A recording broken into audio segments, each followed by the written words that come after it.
देखा कोनो बिचारी दूध वाली अपन दूध बेचत बा छत्तीसगढ़ वाली कहत बा कि हमार दूध कैसा है, कैसा है, मेरा दूध ले लो। अपने दूध का बखान करत बा, बेचत बा कि हमार सुंदर, कितना सुंदर दूध बा। कैसे कहत बा,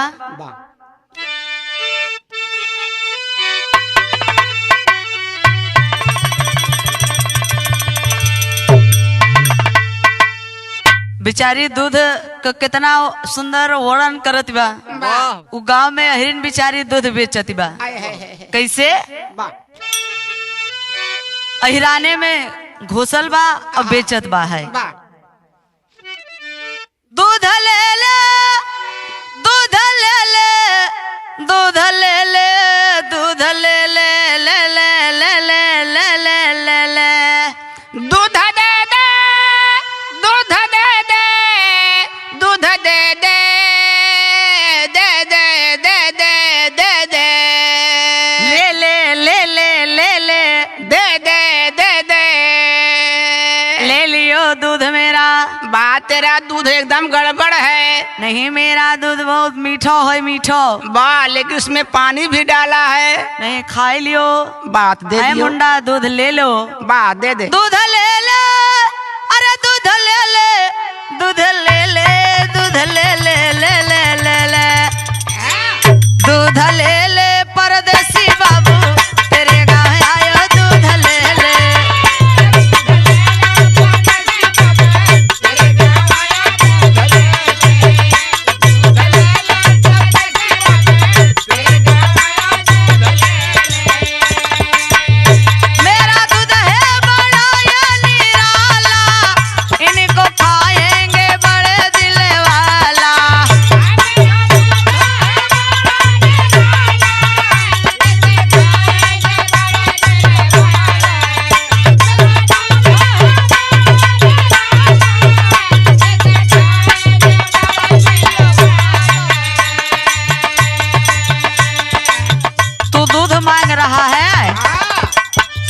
मेरा दूध लेने का औकात है?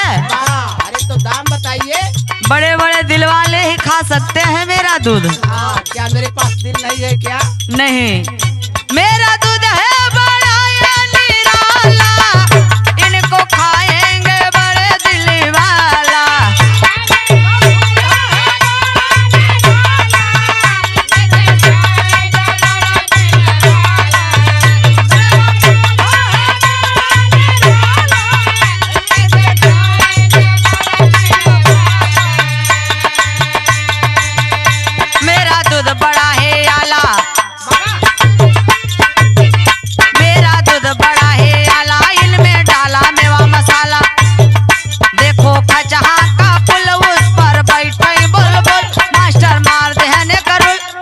भागन बिल्कुल, दूध ले ले परदेसी बाबू, तेरे गाँव आयो दूध ले ले।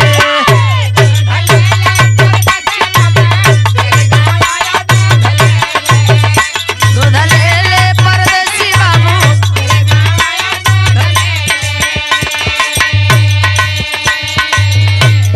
आए मुंडा। बोलिए बोलिए। ये तुम्हारे बस का नहीं दूध है। भाई देखो लेने वाले हैं। कौन है? गाजीपुर में ये खूब बिकाला, जौनपुर में है चाहने वाला।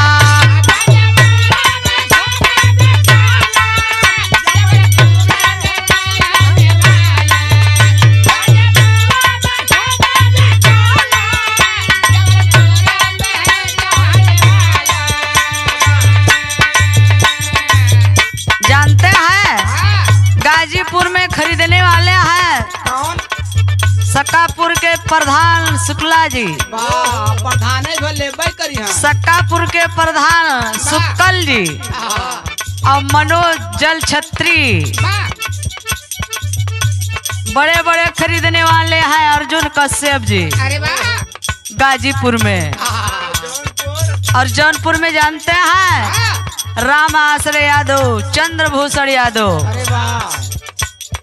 और कौन है खरीदने वाले? कौशाम्बी में खूब बिकाला, प्रयागराजा में है दिलवाला।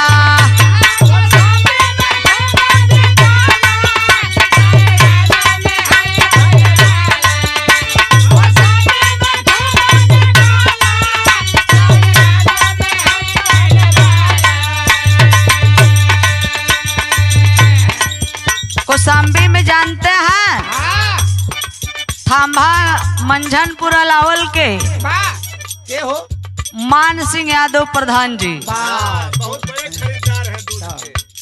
कौशाम्बी में खूब बिकाला, वहाँ के मान सिंह है दिलवाला।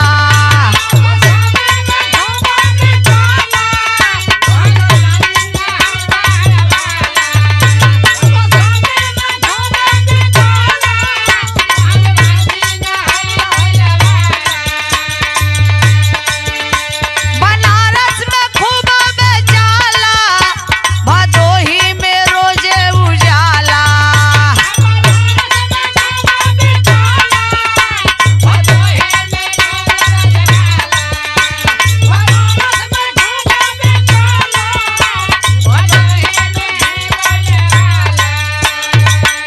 दूध ले ले परदेसी